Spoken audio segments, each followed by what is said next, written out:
म्हणून मी त्याला बोलतो बाबा देवेंद्र फडणवीसचं का माझं शत्रुत्व त्याचा मग का बांधाला बांध मग आपल्या आईला हाणलं मराठ्यांची आई माझी आई आहे म्हणून मी त्याला बोललो बळच नाही बोलत बाबा मी कोणाला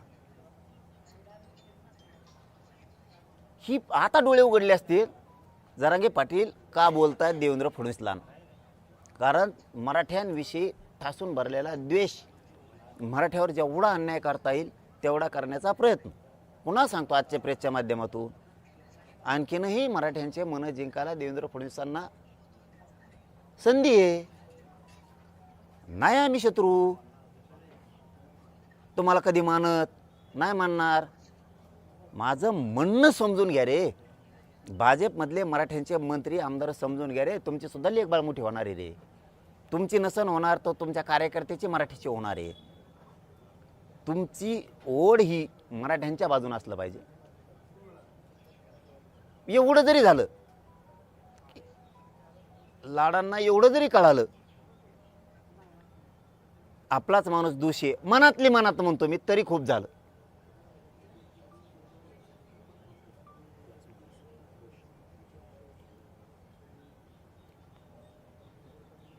आपलं 30 फायनल आपलं 30ला फायनल 2-3 गोष्टी तेवढ्या सांगायच्या त्या पुन्हा एकदा सांगतो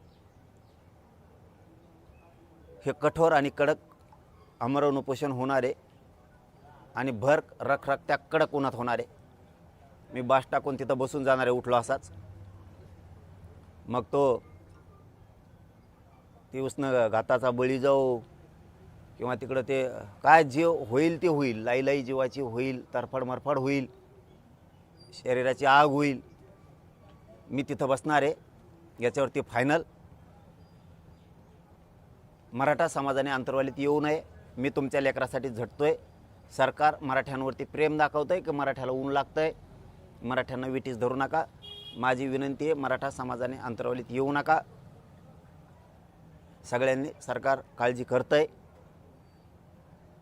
आणि तुम्हालाही दिसलंय करतंय का नाही करत सरकार काळजी कुणीही राज्यात तिसरा मुद्दा कुणीही राज्यात उद्रेक धिंगाणा करायचा नाही सगळ्यांनी शांततेत मी तुमच्या समाजाच्या लेकराबाळाच्या कल्याणासाठी मी मरायला तयार आहे कारण माझासुद्धा जीव लई दिवसाचा तरफडतोय कारण माझ्या शरीरात ह्या उपोषणं केल्यामुळे इतक्या काय वेदना आहेत की त्या सांगूनच पूर्ण होत नसत्यात चालायला त्रास पोटात आग होती हमेशाच अंग थरथर कापतं शरीरात चावल्यासारखे प्रकार होते अनेक त्याच्यामुळं शरीरात खूपच वेदना आहेत त्यामुळं मला ही टोकाचा निर्णय घ्यावा लागतोय तो मी घेतला आहे मला सगळ्या मागण्याची अंमलबजावणी पाहिजे त्याशिवाय मी हटत नाही मराठा समाजाला पुन्हा पुन्हा माझी विनंती तुमच्या लेकराबाळाच्या कल्याणासाठी मी लढायला खंबीर आहे तुम्ही कसलीही काळजी करू नका मलाही मानणारा खूप मोठा वर्ग आहे तेही अंतर्वालीकडे पळणार आहे हे मला माहिती आहे तरी माझं म्हणणं आहे जर तुम्हाला यायचंच असेल तर छत्री फित्री घेऊन येत जा पण माझं स्पष्ट आव्हान आहे सगळ्याला की एकाही मराठा समाजानं राज्यातल्या अंतर्वालीत येऊ नये तुमच्या लेकराबाळाचं कल्याण करण्यासाठी मी खंबीर आहे समर्थ आहे मी वेळेप्रसंगी माझा प्राणसुद्धा टेकायला तयार आहे पण तुमच्या लेकराबाळाचं वाटोळं होऊ देणार नाही मराठ्यांची शान प्रतिष्ठा याला कुठेही डाग लागू देणार नाही तुम्हाला खाली मान घालून चालावं लागेल असं मी कधीही पाऊल उचलणार नाही तुमच्या लेकराबाळासाठी मी जीव ह्यो अर्पण करायला तयार आहे जीव द्यायलासुद्धा तयार आहे फक्त मराठा समाजाने कसल्याही प्रकारचं उद्रेक असं काय आंदोलन वेगळं काहीही कोणी करू नका 30 मेला आमरण उपोषण होणार आहे त्याच्यात कसलाही बदल होणार नाही आहे पुन्हा पुन्हा मला तोच धाक असतो आहे की माझ्या मराठा समाजाला दम निघणार नाही आहे हे मला चांगलं माहिती आहे साधं उपोषण करायचं म्हणलं तरी मराठा समाज खूप टेन्शनमध्ये येतो आता हे तर अति टोकाचं आहे की देशभरात असं आमरण उपोषण कधीही झालेलं नसेल पण आता त्याला माझा नाविलाज आहे त्यामुळे ही मराठा समाजाला सांगणं माझं होतं आणि ते मराठा समाजाने पाळावं उद्या जर काही सकारात्मक चर्चा झाली तुम्ही उपोषण मागे घेणार मला चर्चा सकारात्मक पाहिजेच नाही मागण्यांच्या मला अंमलबजावणी पाहिजे सातारा संस्थांचा जी आर का निघत नाही केसेस का मागं होत नाहीत आणि जर अडचण येत असत्या हैदराबादची गॅझेटेडचे प्रमाणपत्र वाटायला 1990 1994च्या जी आर प्रमाणे तुम्ही याही जी आरला का ते नियमावली लावत नाहीत? ती नियमावली लावा. तुम्ही आंदोलनाची घोषणा करताना आता आचारसंहिता लागली विधान परिषदेची, त्यामुळे सरकार तुमच्यासोबत चर्चा करायला येईल असं वाटतं? ते येईल नाही येईल मी माझ्याच क्षमता ठेवतो बाबा. माझा मराठा समाजसुद्धा क्षमता ठेवतो. आम्ही हरवण्याची ताकद पुढच्याला ठेवतो, कारण आम्ही क्षत्रिय कुळात क्षत्रिय मराठी. गरीब मराठ्यांना आरक्षण लागतं आणि श्रीमंत मराठ्यांना लागतं. दोघांच्याही लेकराबाळाचं लेकीबाळीचं कल्याण आहे. त्यामुळं मैदानात उतरून आम्ही हारायची क्षमता ठेवतो. आम्ही कुणी आमच्याकडे यावं म्हणून कधीही आंदोलन नाही करत आणि आम्हाला सहजासहजी नाही देत भाऊ कुणी. आम्ही सगळ्याला द्यावं. मराठ्यांचं वगळ येऊस तर खाते, जिकडून वगळ येऊस तर तिकडं कोपराबोत हात भरूस तर खाते.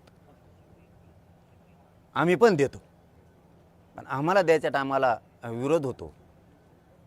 आम्ही लोकांचे लेकरं सुखी समाधानी राहावेत म्हणून काय नाही दिलं आमच्या वंशजांनी पूर्वजांनी, काय नाही दिलं.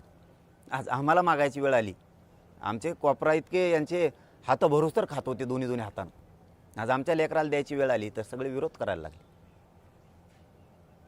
माझा मराठा समाज सक्षम आहेत. आम्हाला लढल्याशिवाय कधीच काय मिळत नाही.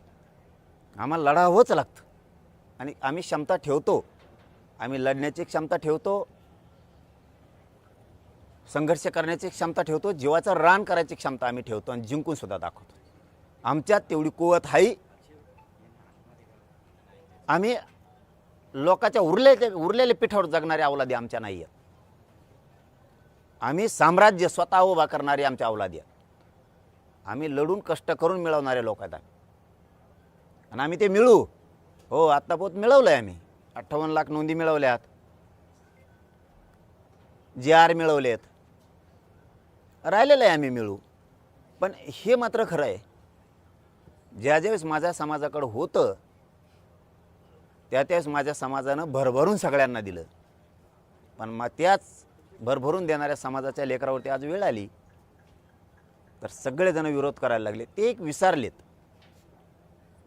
आम्ही देणारे पण आहेत, लढून मिळवणारे पण आहेत. आणखीन एक गोष्ट विसरलात तुम्ही, आम्ही एकटेच 50-55% आहेत राज्यात. आम्ही तुमचे पाठ पण पुरू शकतो, हे तुम्ही विसरलात. तुम्ही ज्या भाषा करता त्या भाषेच्या पुढच्या भाषा चालवणारे आम्ही पण आहेत. हो आहेत आम्ही. त्याच्या पुढचे आहेत आम्ही. तुमच्या डोक्यात वेगळं आहे, आमच्या डोक्यात वेगळं आहे. आम्हाला वाटतं नको आणि तुम्हाला वाटतं हे काय करत नाही. तुमचे तोडण्याची भाषा आहे. तुम्ही तोडायला सुरुवात तर करा, शेवट करतोच का नाहीत बघा आम्ही. पाटील, त्या दिवशी तुम्ही बोलताना म्हटलं की सरकारनं एक GR काढलेला आहे की ओपनमध्ये OBCला घुसता येणार नाही. तो GR सुद्धा आता सरकारने रद्द केला. तुम्ही अभ्यासका बोलवलेत आज त्याच्यावर. पण तो GRच सरकारनं रद्द केला. हां, आता ते आज केलेलं असेल तर मला नाही माहिती. मी आज बोलवले होते की त्याच विषयावर. मी 16 तारखेला तुम्हाला सांगितलं होतं की मी त्या GRच्या बद्दल तो चांगला आहे का नाही याच्याबद्दल बोलवणार, नंतर भूमिका घे. आज मी बोलवले होते त्याच विषयावर. अभ्यासक बोलवले, मात्र सरकारने तो GR रद्द केला. हां, मग ते मला माहीत नव्हतं. मग आता का रद्द केला आहे, मग चांगला आहे का ते याच्यावर चर्चा करू आम्ही. का रद्द केला किंवा ठेवायचा का नाही ठेवायचा याच्यावरती चर्चा होईल. प्रसाद लाड जेव्हा तुम्हाला भेटून गेले त्यानंतर सरकारचा आणि तुमचं मधल्या काळात काही चर्चा झाली का? हो ना, बोलणं झालं. त्यांचा फोन आला ना. मी म्हणलंच ना, हे बघा मी तुम्हाला काय खोटं बोललो यार जिंदगीत. तुमच्याशी मी प्रामाणिक आहे, माझ्या समाजाशी मी प्रामाणिक आहे. मी काहीच लपून ठेवत नाही. पण मला फोनवर नको रे बाबा. फोननी होणार काय? तू काय सांगणार आहे सांगा मला. हां, तू म्हणणार समजा टाईम लागतोय तर 8 महिने 10 महिने झाले टाईम दिला. तुम्ही म्हणता GR काढायचा तर काढलाय. तुम्ही म्हणता प्रमाणपत्र द्यायला नोंद पाहिजे तर 58 लाख नोंदी निघाल्यात द्यायनात. तुम्ही म्हणता व्हॅलिडिटीला अर्ज दाखल करा देतो तो केलेले आहेत. बलिदान गेलेल्या कुटुंबाला नोकऱ्या आणि त्यांचा निधी मागतोय तर बलिदान गेलेले आहेत. तुमचं बोलायला काय जागा आहे? तुमच्याकडे उत्तरं द्यायला सरकारकडे जागाच नाही. त्यांनी मला खिंडीत पकडायला ठरवलं होतं यावेळेस. मी टाकला डाव. त्यांनी खिंडीत पकडलं होतं मला, किंवा मला बोलवीत नाही, मुख्यमंत्री टार्गेट केला जातो आणि आपल्या जातीचा मुख्यमंत्री नसून त्याने आरक्षण दिलं, ही भाषा त्यांची.